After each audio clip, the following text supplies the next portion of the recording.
Everyone, welcome back to our road skills. Now we are doing here practice set 3.1 question number second. Write an AP whose first term is A and common difference is D in each of the following. Question number first दिया हुआ है हमें A is equal to 10 and D is equal to 5.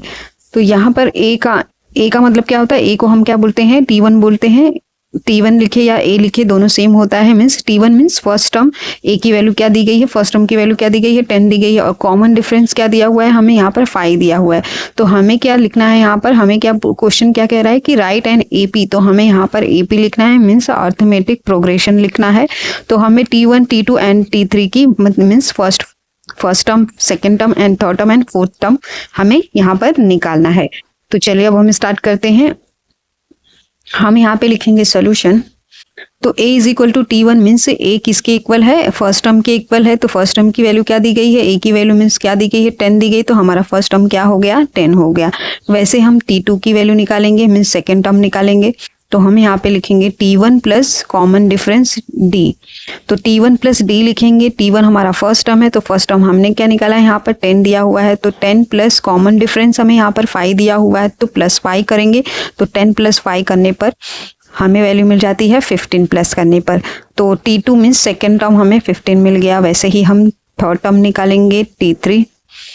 तो T3 निकालने के लिए हम यहाँ पर लिखेंगे T2 plus D means common difference, second term plus common difference. तो सेकेंड टर्म हमने यहाँ पर क्या निकाला है बेटा? यहाँ पर 15. तो 15 प्लस कॉमन डिफरेंस 5 है, तो हम प्लस 5 करेंगे. 15 प्लस 5 लिखेंगे. तो ऐड करने पर हमें थर्ड टर्म क्या मिल जाएगा? 20 मिल जाता है. वैसे ही हम फोर्थ टर्म निकालेंगे. तो फोर्थ टर्म निकालने के लिए हम लिखेंगे T4 which is equal to T3 plus D means third term plus common difference का D. तो थर्ड टर्म हमने क्या निकाला है? यहाँ पर 20 मिला है. तो 20 और कॉमन डिफरेंस हमारा क्या है? 5 है. तो 20 प्लस 5 करेंगे तो हमें यहाँ पर फोर्थ टर्म की वैल्यू क्या मिल जाती है? 25 मिल जाती है. तो यहाँ पर first, second, third and fourth term हमें मिल गया है. तो हम फोर्थ टर्म तक ही निकालेंगे. तो यहाँ पर हम फाइनल आंसर लिखेंगे 10, 15, 20 and 25 is the require AP.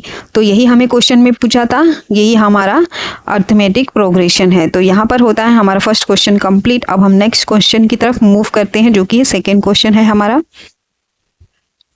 तो सेकेंड क्वेश्चन में हमें दिया हुआ है A is equal to -3 and D is equal to 0. Means first term हमें -3 दिया हुआ है एंड कॉमन डिफरेंस हमें 0 दिया हुआ है. तो हमें यहाँ पर क्या निकालना है बेटा?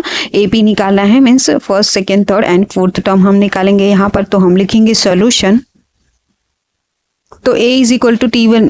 A किसके इक्वल होता है? T1 के इक्वल होता है. और इस A की वैल्यू हमें क्या दी गई है? -3 दी गई है. तो हमें फर्स्ट टर्म -3 मिल गया. वैसे ही हम सेकेंड टर्म निकालेंगे जो है T2. तो T2 निकालने के लिए हम लिखेंगे यहाँ पर T2 which is equal to T1 plus D. T1 हमारा first term plus common difference हमारा D है. तो D का कॉमन डिफरेंस D लिखेंगे यहाँ पर. तो T1 की वैल्यू हमने क्या मिली है? यहाँ पर -3 है, तो हम -3 लिखेंगे. प्लस हमें कॉमन डिफरेंस क्या दिया हुआ है? 0 दिया है, तो प्लस 0 लिखेंगे. तो इनको ऐड करने पर हमें क्या मिल जाएगा? -3 मिल जाएगा. तो सेकेंड टर्म हमें क्या मिल गई? -3 मिल गई. वैसे ही हम T3 निकालेंगे, थर्ड टर्म निकालेंगे.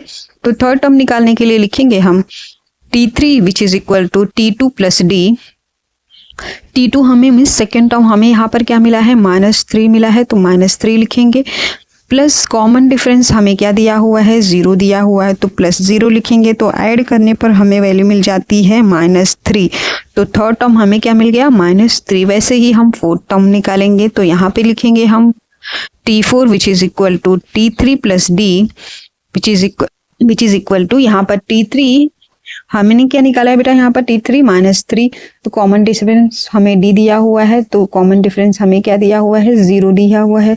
तो -3 प्लस 0 हम ऐड करने पर हमें वैल्यू मिल जाती है -3. तो यहाँ पर हमें first, second, third and fourth term हमने निकाल लिया है. तो हम अब लिखेंगे यहाँ पर final answer -3 and -3 is the require AP. यहाँ पर होता है हमारा सेकेंड क्वेश्चन कंप्लीट. अब नेक्स्ट क्वेश्चन की तरफ मूव करते हैं हम. तो यहाँ पर हमें थर्ड क्वेश्चन दिया हुआ है A is equal to -7 and D is equal to 1/2. That is 0,5 means 1/2 को हम डिवाइड करेंगे तो हमें वैल्यू मिलती है 0.5. मिलती है। तो यहाँ पर a is equal to -7 means हमें T1 की वैल्यू दी गई है, फर्स्ट टर्म की वैल्यू -7 दी गई है। तो हम यहाँ पे लिखेंगे सोल्यूशन, और a is equal to T1 के बराबर होता है। a किसके इक्वल होता है? T1 के इक्वल, फर्स्ट टर्म के इक्वल होता है। तो फर्स्ट टर्म हमें क्या दिया हुआ? -7 दिया हुआ है, तो -7 लिखेंगे। और कॉमन डिफरेंस हमें यहाँ पर डिवाइड करने पर मिला है 0.5। तो हमने यहाँ पर फर्स्ट टर्म निकाला, तो वैसे ही हम सेकेंड टर्म निकालेंगे। तो T2 हम यहाँ पे लिखेंगे T2 which is equal to T1 plus D। तो T1 की वैल्यू हमें यहाँ पर क्या दी गई है? -7, तो -7 लिखेंगे, प्लस D की वैल्यू हमें क्या दी गई है? यहाँ पर 0.5 दी गई है। तो यहाँ पर हम क्या करेंगे? इसको प्लस और ये माइनस है, तो हम माइनस करने पर वैल्यू मिल जाएगी -6.5 मिल जाएगी। अगेन हम T3 की वैल्यू निकालेंगे, तो which is T3 which is equal to T2 plus D। तो T2 की वैल्यू हमने यहाँ पर क्या निकाली? -6.5 निकाली है। तो यहाँ पे लिखेंगे -6.5, प्लस D की वैल्यू हमें 0.5 दी गई, तो प्लस 0.5 लिखेंगे। तो ऐड करने पर हमें क्या मिलेगा? -6 मिलता है T3 की वैल्यू। वैसे ही हम T4 की वैल्यू निकालेंगे, तो यहाँ पे लिखेंगे T4 which is equal to T3 plus D which is equal to -6। T3 की वैल्यू हमने यहाँ पर क्या निकाली? -6, तो -6 लिखेंगे, प्लस की साइन पुट करेंगे। D की वैल्यू हमें दी गई है 0.5, तो -6 प्लस 0.5 ऐड करने पर हमें वैल्यू मिल जाएगी -5.5। तो यहाँ पर हमें T4 की वैल्यू क्या मिल गई? -5.5 मिल गई। अब हम फाइनल आंसर लिखेंगे, -7, -6.5 and -6 and -5.5 is the required AP। यहाँ पर होता है हमारा third question complete. If you like the video please like, share and subscribe. Thank you.